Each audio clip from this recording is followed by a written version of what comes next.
And then I move back to this guy and look at this. Now the clouds have moved and that bright opening is in a little bit more of an interesting spot. And then I got that shot with it lined up right in that bright opening. And he's running it. Just drop that shutter speed again, get that exposure back down, ditch the teleconverter, increase that shutter speed more, a little bit more space, and here we go. Composed him low in the frame. So we start with a silhouette here, and then watch the bokeh start happening. Look at that. He just walks right into that, and you'll see him walk through more of it after this image. Just that water right on the edge there. Hey, what's up everybody? Good morning. It's a freezing morning out here in Hilton Head, South Carolina. Went out onto the beach this morning, got out there for sunrise. There was, unfortunately, a little cloud bank that kept the sun at bay for about 10 minutes, but the sun came up quickly after that, as you probably saw, or will see, I should say. And yeah, this is a place, a beach I've shot a bunch of times. Emily introduced me to this beach back here, and it was a cold morning. It was tough to get out here. It's like 40-ish degrees, but it's like 20-mile-an-hour steady wind out there on the beach. As I'm sure you'll see on the video, you're gonna see these birds blowing all over the place. Wind really ruffling up the feathers, which can make some cool stuff. But in any case, the setup on this one is basically check the weather, check the tide. That's very important. The tide had to be low out here for the mud to be exposed, for all these birds to be out there feeding.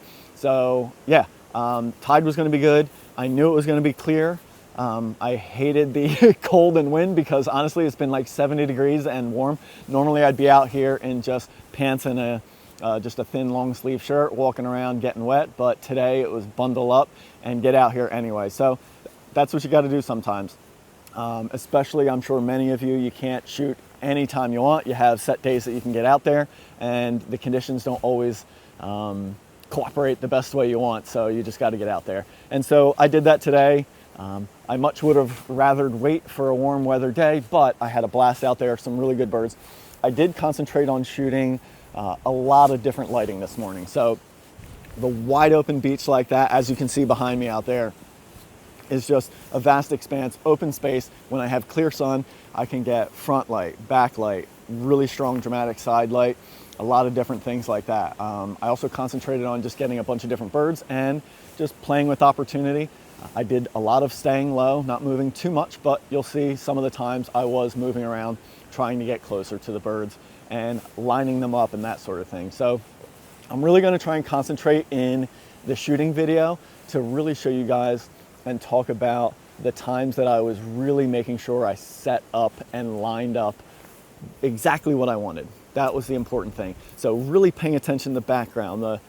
The one that stands out in my mind is an oyster catcher I shot with the sunrise, and I was really trying to just make sure it lined up in the clouds right, in the spot right, trying to get the layout of this oyster bed properly. And then at one of the moments you'll see I was trying to silhouette him in a little speck of, not a speck, but like a glowing bit of sun that was coming through the clouds. And so it was very precise placement, waiting for the bird to kind of point its head just right. I don't know if any of those shots came out right, but even if they didn't, you'll see me shooting that, and I'll describe that in the shooting video. So pay attention to that stuff, and I'll do my best, like I said, to really describe exactly what I'm trying to do in lineup. And you're also gonna see a lot of flailing around compositions. That's where this Z9 with the eye tracking really comes into play. But any of these cameras with eye tracking, or at least subject tracking, that let you freely compose, because these birds, especially with the wind, were really moving a lot, running around back and forth, turning this way and that way. And so it was constantly trying to compose in camera instead of just keeping them in the center.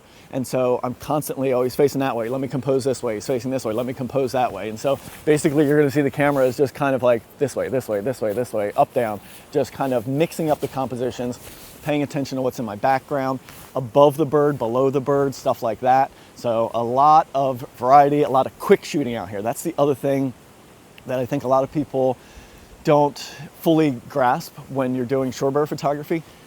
If you're on some resting birds, it can be a lot more mellow and methodical. But if you're on these birds like today that were frantically feeding out there, the wind is kind of keeping them moving quicker, it's a lot more frantic and a lot more really fast paced, thinking on your feet, trying to make something happen fast. So that was what it was this morning. I did have a blast out there.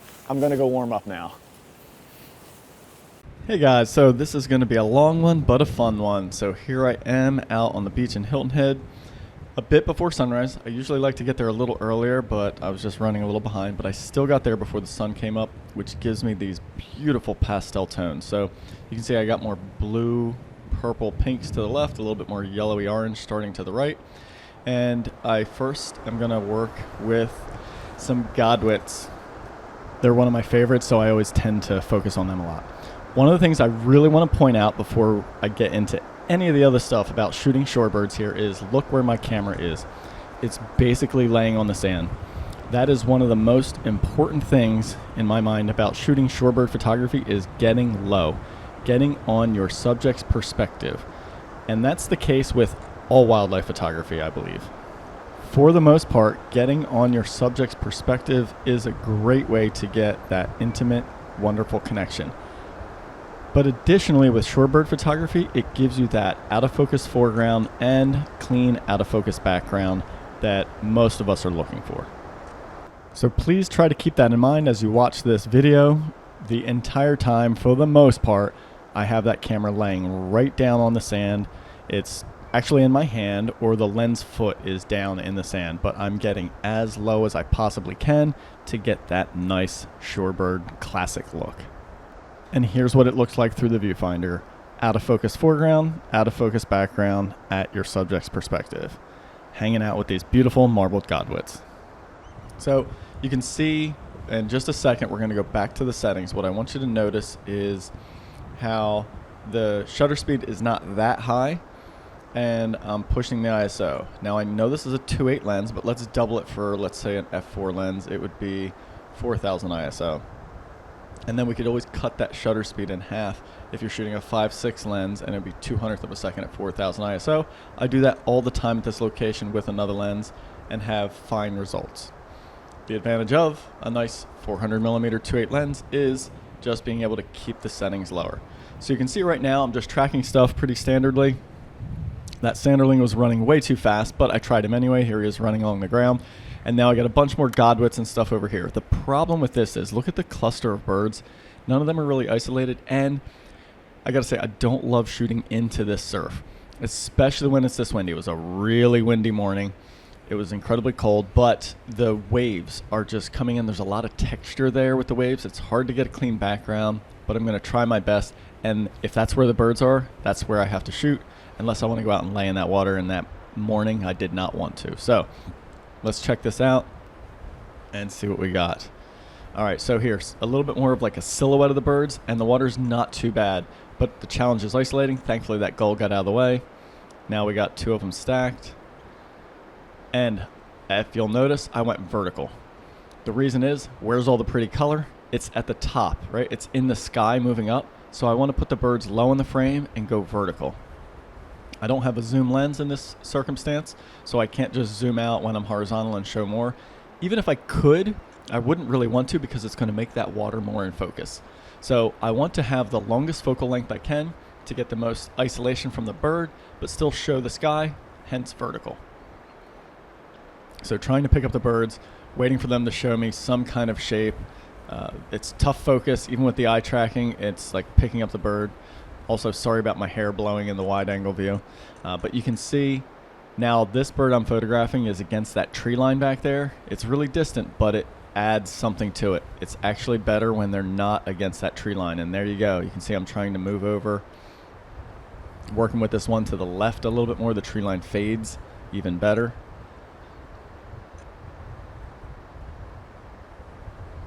So just keeping him low in the frame, trying for an angle. There you can see he's walking back into that tree line.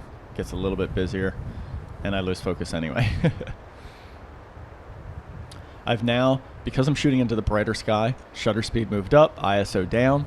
Here we go. See, he's walking out almost past that edge, and that's where I want. See how that background cleans up? That's what I really want there, but there was just too many birds. So I'm going to try and make a move here just a little bit and pick a different bird. There we go. So the tide is coming in. I do have to keep an eye on that. The water's coming at me. It's going to keep getting higher, but look how clean that background is. Definitely more clean. Now, unfortunately, for this whole clip, this is where I got some of my favorite shots of this moment, this light, but I did accidentally not record through the viewfinder. I thought I hit the button, but it obviously did not record. So here's the wide scene. I'm just shooting vertical just like before, keeping the bird low in the frame, trying to get those beautiful blue, pink pastels and waiting for the bird to lift its head. I got an isolated bird, and there we go. That's the shot. So totally possible to get some great stuff in this lower light, and as the morning progresses, the light's getting brighter in this case, unlike in an evening shoot. So I stay with them. I'm just trying to make sure I get the head position, the angle just right, and put as many frames on. Super cool when this flock of black skimmers flew through. It was neat watching them in the viewfinder, and you'll see in the culling video that I did almost keep some of those, but unless you knew what it was kind of odd. In any case, cool watching these birds. So it's just staying with these birds. They're moving slowly away, though. They're getting further and further away. At one point, I did flip the teleconverter in to get closer.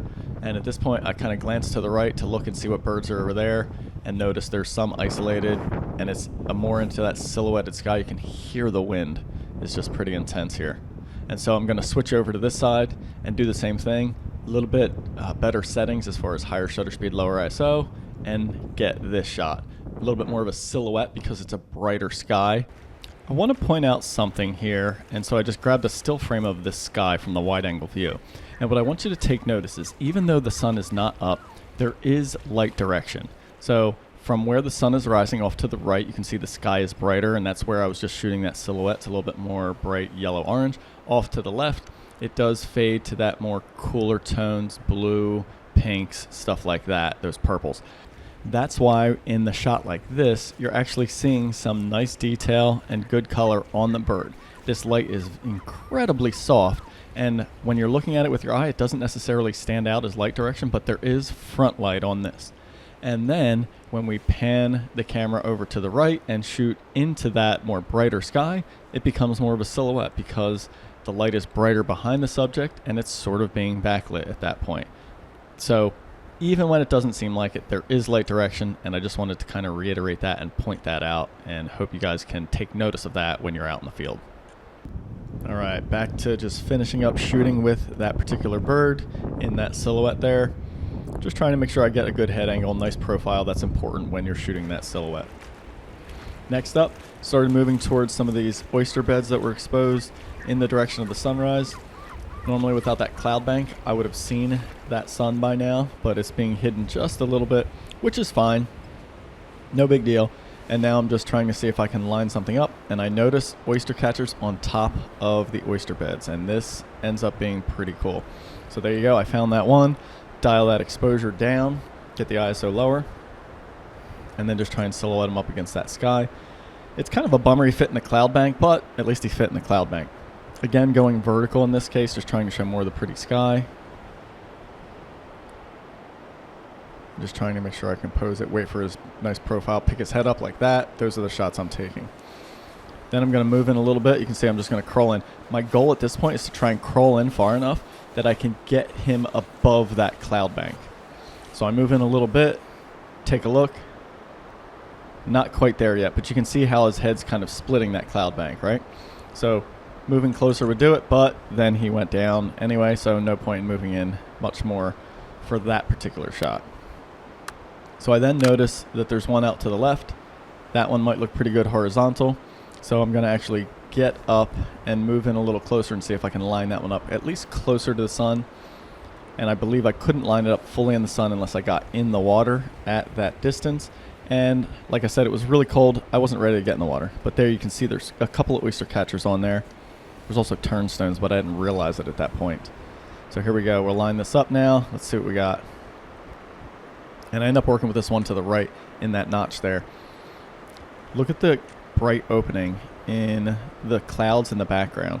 So you can see when I darken the exposure, the oyster catcher is somewhat getting lost in that darker cloud because I darkened everything. But look at that bright spot. So check it out. I'm going to work over here, and then I'll fix that on the other one. So get a couple shots of this guy, ditch the teleconverter, a little bit more wide scene, show more of that sky, get a couple silhouettes. I just want to keep the water in the bottom of the frame to anchor it. So there you go. There's that shot. And then I move back to this guy and look at this. Now the clouds have moved and that bright opening is in a little bit more of an interesting spot. And then I got that shot with it lined up right in that bright opening. And it was very specific. So you can see I'm like moving left and right, just trying to make it happen. It's a really minor movements when you're dealing with something that far away in the background. But it was important for me to get that bird right in there. So you can see the clouds are moving to the right. I think you can actually see them moving in this through the viewfinder there. So I have to keep moving left to keep him lined up if he stays put. And then I ended up picking up the camera up to my elbow and trying a little bit of a higher perspective. There we go. And then I realized the clouds look really interesting back there. So I raised the ISO, raised my aperture, and dropped the shutter speed a little bit to try and get those clouds in focus back there. It didn't work on that bird, but let's see how it looks on the other bird. So it's really specific though. And then I just keep moving around trying to make it happen. Now I move out to that left bird and then put that sky behind him. You can see I have the aperture closed down and I'm trying to get those clouds and detail more in focus back there. Every time he pops his head up, that's when I take the shot. And I'm trying to go darker because now the sun's starting to show and I don't want to overexpose it, but it was too bright. There was no way to get an exposure on that sun. So it's just going to be a white ball, but cool shot nonetheless. I didn't end up choosing any of these shots to edit in the end, but I think conceptually it works. And when you have a really interesting background, sometimes closing down to include more of it makes sense. All right, lining them up again. Now I started playing around with the Ripley sand reflection. So dialing in that exposure, drop the ISO all the way down to 64, put the teleconverter in, try and place them in that bright spot. See how specific this is? It's right in the brightest spot there. So look, I'm going to move in a little bit closer because I want to try and get that background just a little bit more out of focus. I'm shooting at f4 with the teleconverter in, which is wide open, but it's still a little bit in focus, but this is pretty cool. And there we go. This is looking neat. But watch, pop his head up. I got to move to the right just a little. Look at that. Minor movement. Make sure I get him in focus, which is not easy. And then wait for the head to pop up. Come on, buddy. There it is. And there it is. Now I got the shot. So very specific placement and lineup there. And I'm seeing that with my eye and then looking through the viewfinder to fine tune it. So I'm going to play around again. This time there's like too many lines. I found another opening back there, but I can't see the bird's body quite as well. That's not bad. I want you to take notice how I'm moving my perspective lower to fit him in there. And let's watch this again. So watch where I start out. A little bit higher here. And then look at that. Just a subtle lowering. And then a little bit more. And then all of a sudden his body fits right in that glow. And so I'm really specifically paying attention to that, trying to make that all work and fit. So here we go. I'm walking through the water, trying to get a little bit closer. And then when I ducked down to get low, I realized it was really uncomfortable unless I was going to fully get in the water, which I didn't want to because my hands and feet were already numb. So I lined up, just did a little bit of crouching. One of them flew back. I still had this one here, so I tried this guy first. You can see the other one running around the surf. Then he bounced. So I was left with the turnstones, which I honestly hadn't realized were there until that point. And so I tried a couple silhouettes of them, but their body just blended into the rocks too much. I needed to get lower, or the bird needed to come up higher.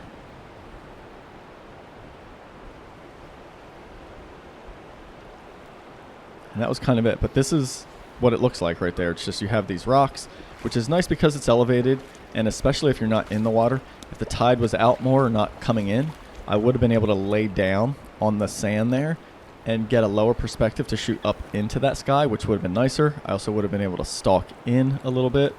I tried moving in to play with those turnstones there, but it just didn't come up with anything good. So here we are into the next spot. Right nearby, there was just these pools of water. So I'm lining up. You see these birds out there, lining them up in that sun. I'm going to see if I can get a silhouette in that sparkling, glowing light. Just get him in focus. Not easy. And then he moved out. So I got to move left. Look at him. See, he's moving.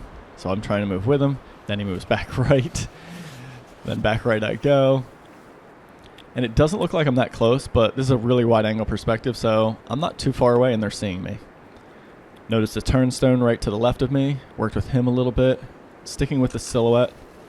You can see him running out of the frame there. There he goes. And he went far left, so that's not the lighting I want. And then I have one more, I think Dunlin, sitting in the water out there. So I just tried to stay low and crawl over. And he flew right when I got him lined up. So then we have one other bird back in the right there. So I'm going to crawl over and try him. And he decided to move too. So that was it. So everybody was a little skittish that morning.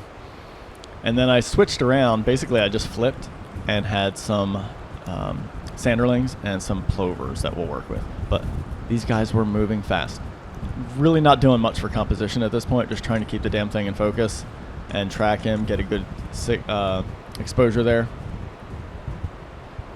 And then he took off when he got closer to me. And it was just time to hang out and look around, see what else I can get. Distant sanderling, tried to pick him up. Not a bad scene. And you can see, look at this. I do have the teleconverter in here, but see how he still stands out, especially in that light band of water in the background? It totally works. And that bird's pretty far away and quite a small bird. But with good light and even further away backgrounds, you can get that separation as long as your perspective's low. And that's the key. I'm laying right down low. All right, here we go. Piping plovers, a little bit more tolerant, a little bit slower pace. And so I'm really playing with composition here. I have a darker exposure. You can see how my meter is running one stop under. So I'm just on manual exposure, dialing it in lower, just to expose for that white bird, trying to keep everything else a little dimmer. Waiting for him to give me a good profile. There he's facing away, no good. There we go. Now he turned towards me. I just fired off a shot. And there's another one. But look, I'm trying to keep him composed in the left. Top left, bottom left, doesn't matter. Hey, there's another bird. Now look, you can see this other bird walking across there. And so I'm going to try and pick him up eventually. But there's a lot of movement, a lot of birds. I keep switching it up, seeing which one's going to make the most sense. And I end up settling back on this guy. But he's moving away.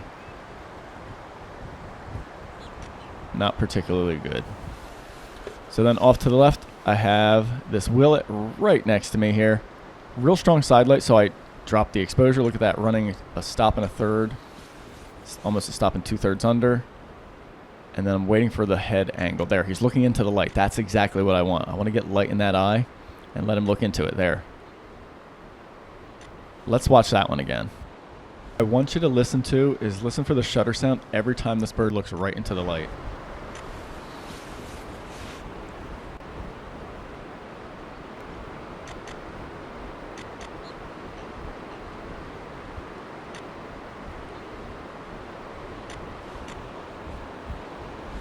Okay, here's a few still frames. This is exactly what I'm looking for.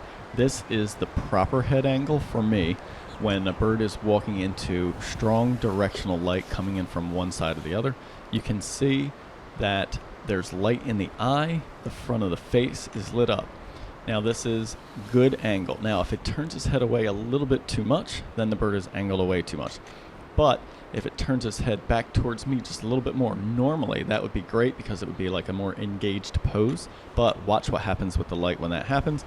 There, he's turned in towards me. Look how his whole side of the head is in shade. There's no light getting in that eye, and it just kind of cuts it down a little bit more.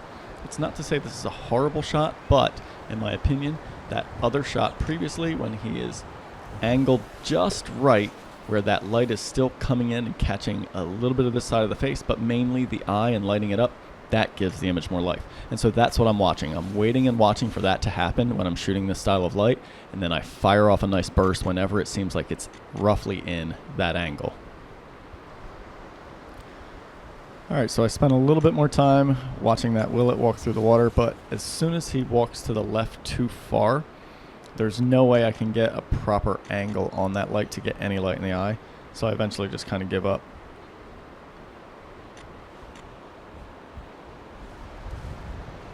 And then over here I notice there's a sanderling running around again. So why not? Sanderlings are fun. Look at him go. Zipping around. Throw the teleconverter in, try and get a little closer and see if I can pick up focus. There we go. Tracking finally has him. I gotta say, once the tracking gets them, it's really nice. These guys are even easier though, these plovers. So back to piping plover running around. The light is just gorgeous now. Just like before though, even though my settings are much higher, I'm up at 1,000th of a second and 320 ISO. I have the exposure set so it's about a stop under. It's a good exposure on the bird, but letting everything else stay a little darker. This is another sanderling that had ran through. And you can see I just have both of them. The sanderling's running crazy to the left, plover a little bit more mellow, so back to the, well, slightly more mellow plover. There he goes, running out of the frame now as well. You can see they're just really moving fast. I think the extreme wind really had these birds moving a lot. Now onto a Dunlin that's running around. Just watching him, just like that willet I mentioned. Really paying attention to the light angle there.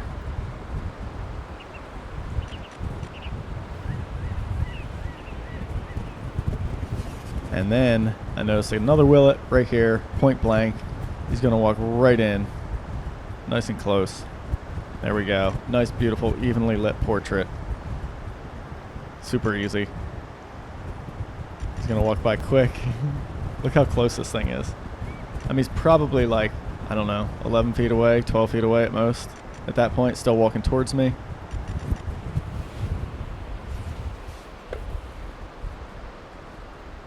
And then I'm going to go back to this Dunlin over here. In the wet, stuff like that can be cool. So I was waiting for some reflections, but they got to be just in the right spot. But again, just watching. If he faces to the left a bunch, that works. But I noticed when he faces to the right, I can get a better composition and better light on the bird. So I'm waiting for him to face the right, and he just didn't really do it for me. So I gave up on him. Back to the willet. This time he's walking away, unfortunately. My exposure's a little light, so you can see there I dropped it back down by increasing that shutter speed. Got my meter back to neutral. And he just kind of keeps going. And then off to the right, I notice here's another one. Right there. This one's really close. Can't even fit him in the frame entirely. So watch, he's going to run right by me. I'll show you this wide first, and then I'll show you what it looks like through the viewfinder. There we go. Catch focus on him. Just try to give some space on the head there, and just shoot him as he runs through. There we go. This is where that eye tracking is so incredibly helpful, because to keep it focused on that bird's eye as it runs through that close is incredibly challenging. All right, back to the little guys. Here's another Dunlin. Waiting for the proper head angle here. A few times he's facing into the light, but man, it's tough. They're so fast and just erratic with their head movement. I think I'm going to switch back to a piping plover at this point. Looks like I'm pointing at that distant white dot. Here we go. And he's running it. Just drop that shutter speed again. Get that exposure back down. He's a little bit brighter white bird. Ditch the teleconverter. Increase that shutter speed more. A little bit more space. And here we go. Composed him low in the frame. Now, after you know this, watch what I'm doing. I'm going to compose him low in the frame, high in the frame, mix it up. So I'm keeping him low here. Background gets a little busier, drop him high in the frame. Look at that, so I get more sand. Goes a little bit cleaner. He's getting further away, teleconverter in, try something a little bit tighter. Nice clean background, put him lower in the frame, and then back to high in the frame. So I just keep changing it based on what I'm seeing. Here's another bird ran right through. I'm going to try and pick up on him, mess that up. Switch the teleconverter, then finally pick him up. Here, watch what happens. This is what it looks like wide. It seems obvious when you're looking at it wide, but when you're looking through the viewfinder, totally different. So that's that same moment where that one bird crossed in front of the other, and then we'll go back to try and tracking him, but then he's worked the other way. Never gave me a good angle. Here's another one working its way across. They were all over the place on that morning. None of the plovers came really close, but totally within range, and more of a shot that I like. Look at them all running all over the beach.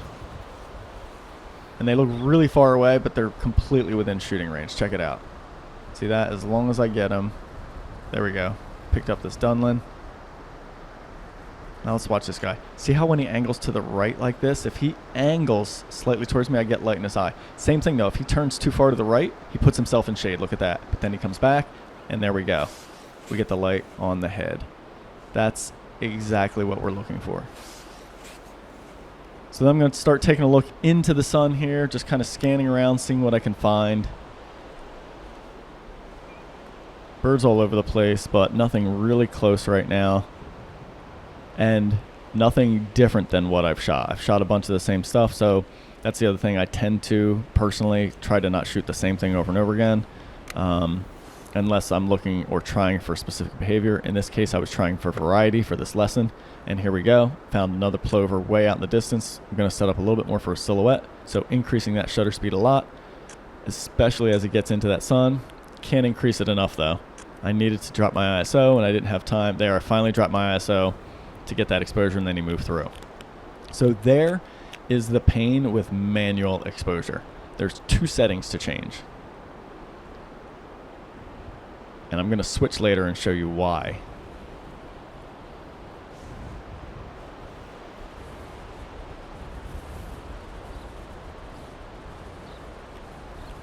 Alright, so we got some guys moving in on the right here. What I'm looking for at this point is birds coming in from either the right or the left that may cross in front of that sun for me, because I really want to get that backlit glow or silhouette. So here comes another piping plover. Look at this nice rim light glow starting to show. I'm shooting incredibly crooked there. But there we go, he's coming right in.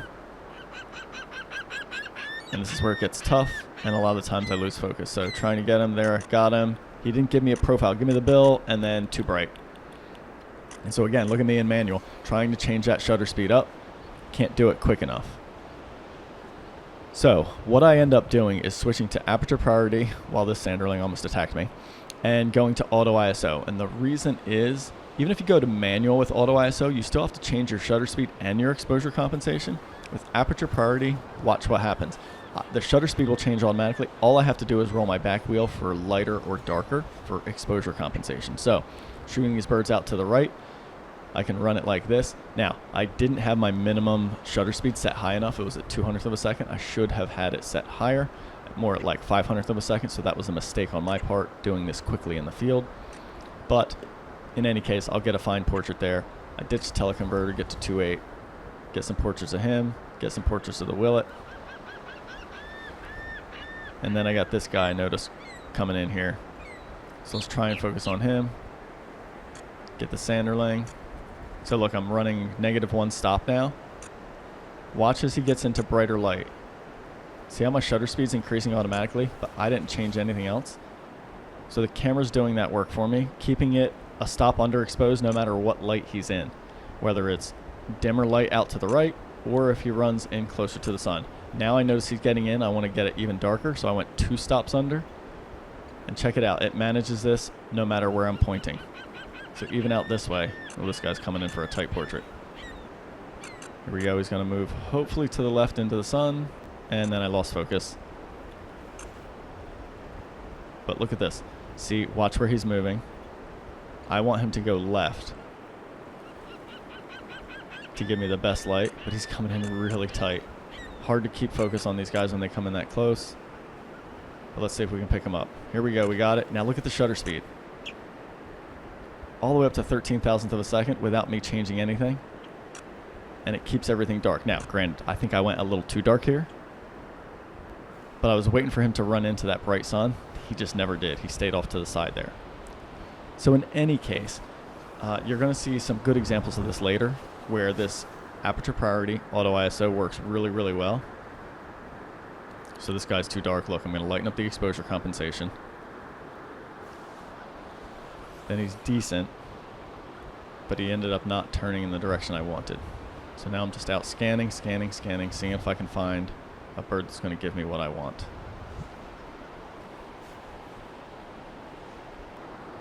We should have one coming up. Here we go. We got another plover running around.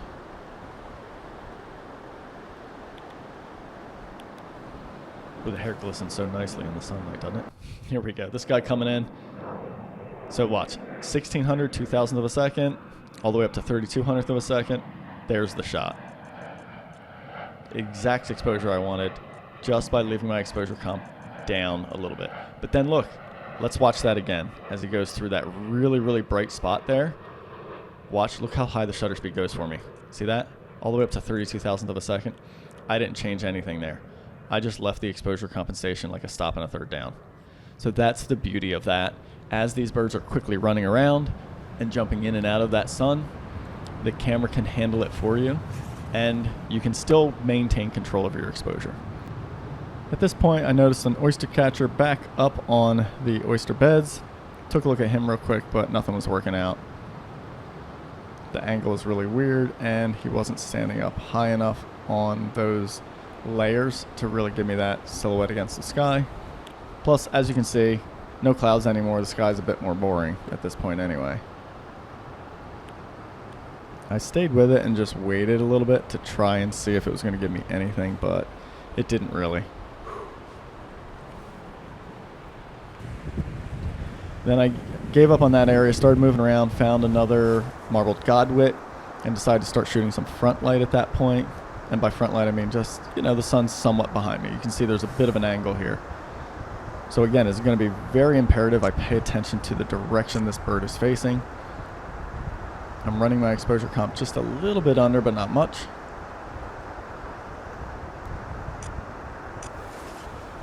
So he's moving away, unfortunately, mainly because I'm there.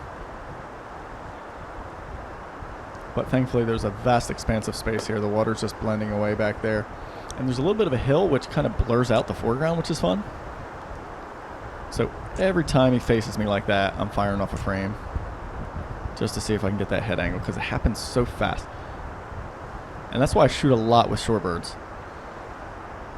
It's basically anytime the bird is in the general position I want, I'm taking a shot. It's not like it's a static bird that's giving me time to really figure out how to dial in my position, the bird's position, composition, stuff like that. But I will say the bird, subject tracking and eye tracking makes a big difference in how I can compose. See how I'm just keeping him to the right of the frame there? Look at that. Even as it walks through in front of people. I do have the teleconverter in now because he's further away. And then he kind of moved on. So now we're going to go with a set of Marbled Godwits with some real strong dramatic sunlight. Sunlight's coming in hard from the right, as you can see as it skims across the water there. And it's all about facing into that light. So I want to get that dramatic look. And I'm just going to keep bouncing back and forth between different birds. The further to the left the bird is, the less steep that angle of light is. And so as they work their way to the right, good job, focus. All about that wave. As they work their way to the right, the angle gets steeper, and it's harder for me to get light in their face and on their body. And so I end up keep picking up birds that are more to the left every chance that I can get. But the waves aren't great. I don't love the background, the foreground. It's just a little bit too busy and textured. But you never know. Sometimes you can get a really good look with this strong dramatic side light, especially because you can see how deep and dark that water was. So look at this to your eye. It kind of doesn't seem that way. But the camera is seeing the light hitting that somewhat lighter bird, the bird standing out, and it's not hitting the water as much. So look at this. See how much the bird stands out through the viewfinder here? And that's because I'm running almost 2 stops under. Definitely trying to keep my bird darker. It's probably a little far. I could have lightened it up a little bit, but that's the look I really want and like. There we go. That's a good angle. He turned towards me. I had a nice light in the eye. So you can hear me firing off a few of those. So I'm just going to keep trying. Seeing if I can get just the right position here.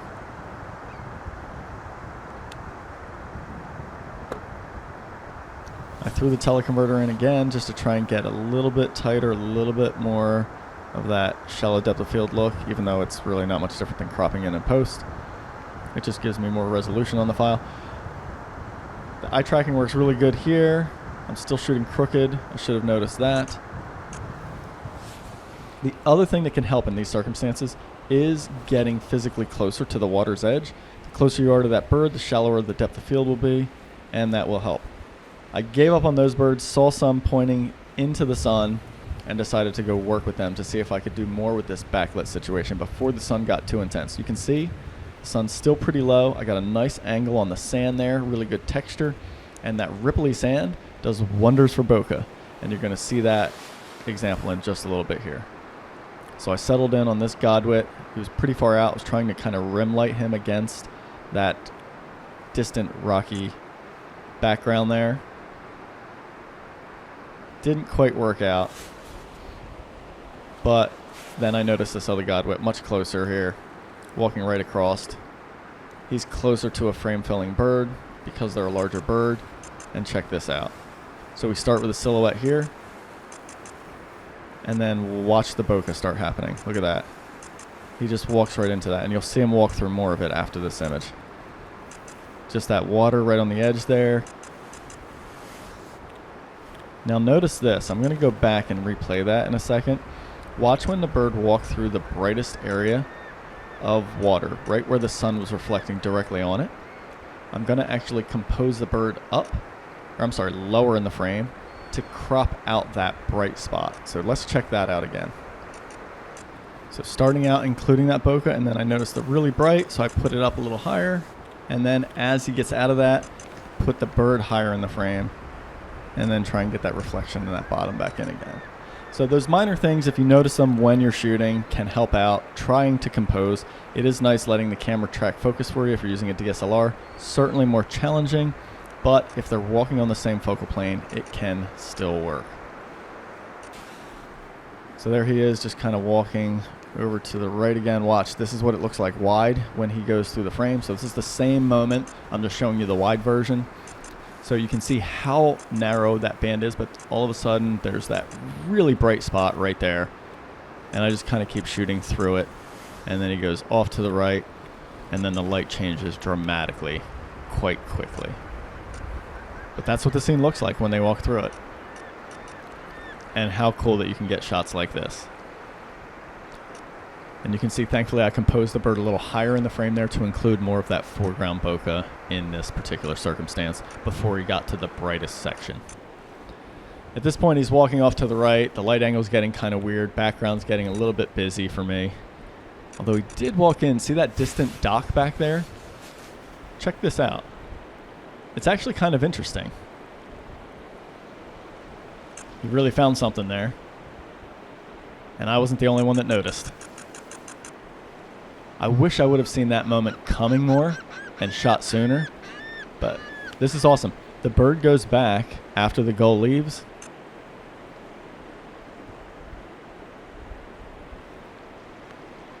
And ends up digging around again. Got a nice worm there. It's a little distant, so I flip the teleconverter in, get a little closer, and get this worm pull.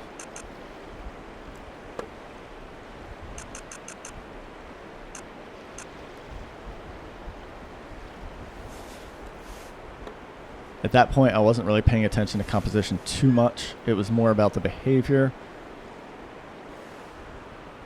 But at least I did have a decent composition. And at worst case, I stay centered at that point and let myself crop in post. You can see I'm trying to crawl in, get a little bit closer. The bird keeps moving away. And he's going to get in behind that grassy stuff.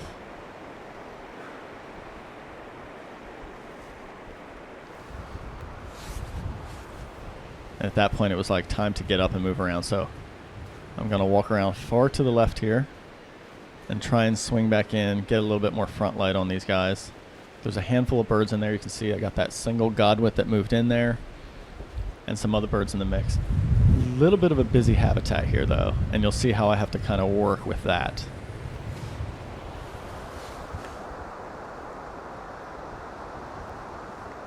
So I settled in on that Godwit.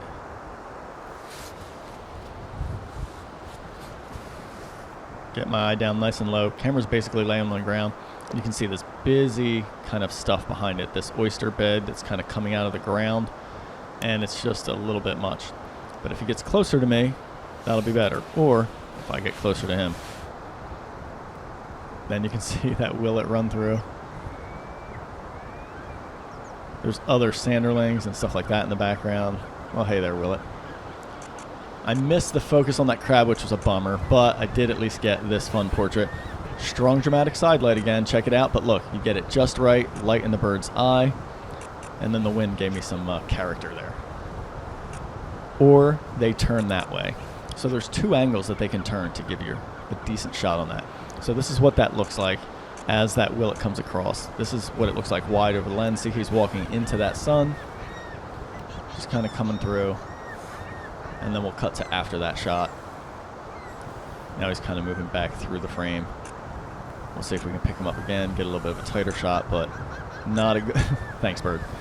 Not a good composition, a little too close. I will say, looking at this now, I feel like my exposure's running a little bit dark, so I probably didn't need to be a stop and a third under, maybe like 2/3 under would probably have done a little bit better, but I'd always rather be underexposed than over.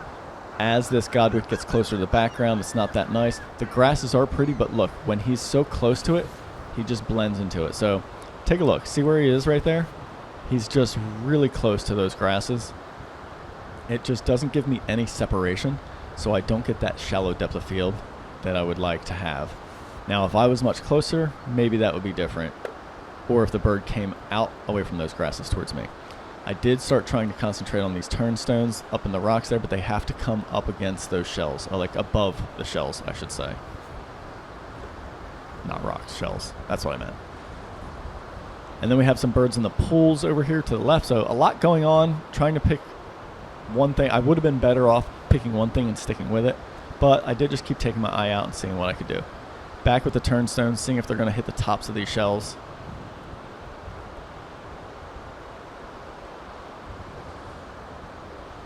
You can see how they just blend in, especially when they're low. Look at that. It's perfect camouflage. There's no point in taking that shot. The bird's just going to stand, unless you're trying to show how camouflaged the bird is. Now, the Godwit's taller. He stands up above them, but he's still kind of blending into that mess unless he goes higher up on it. So I'm still not shooting. I'm just tracking and waiting.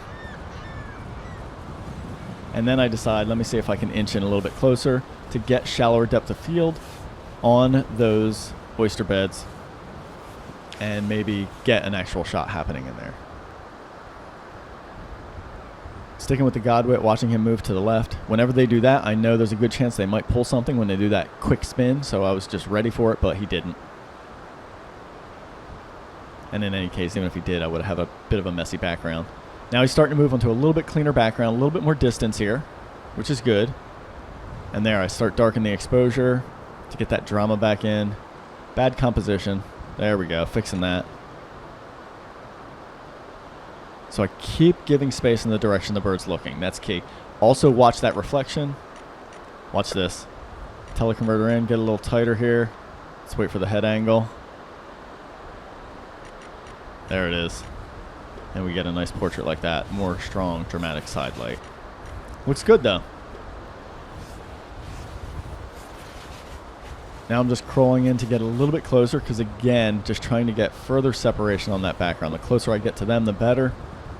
And they all seem pretty comfortable with me because I've been there for a little bit and I'm staying low. So the birds are just feeding. As long as I watch that behavior, I'm usually okay with moving in.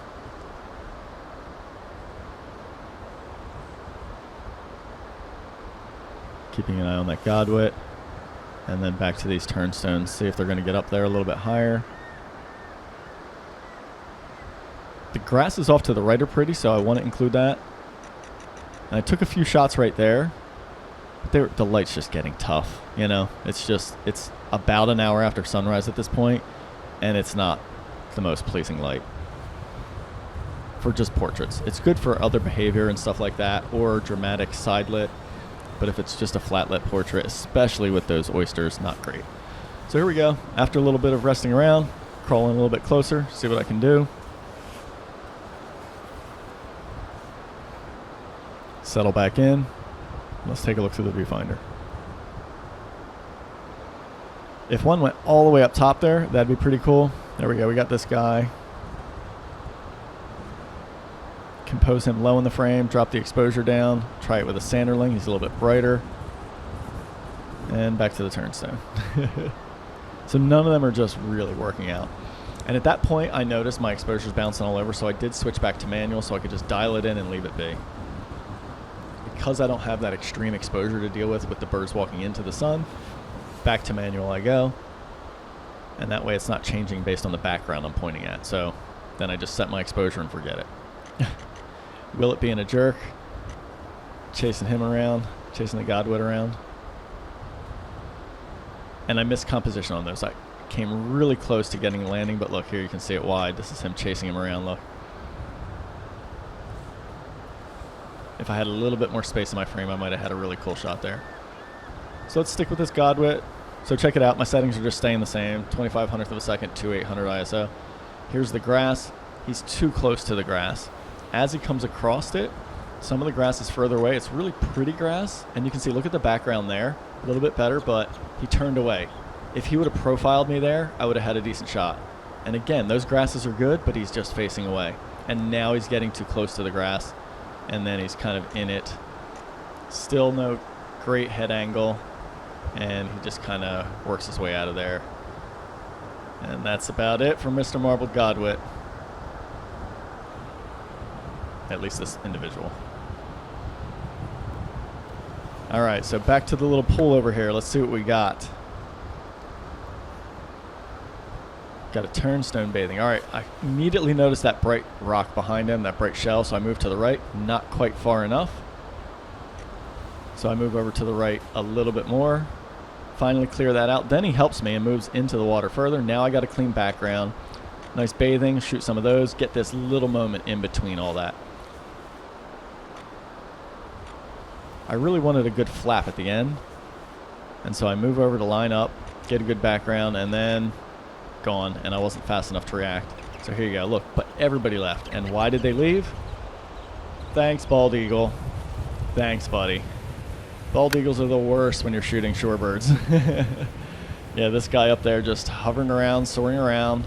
Probably didn't care about these shorebirds at all, but it's enough to send them all packing. And at that point I realized the light was pretty harsh, so it was time to wrap up my morning. Hope you all enjoyed this shorebird outing on the beach in Hilton Head with me.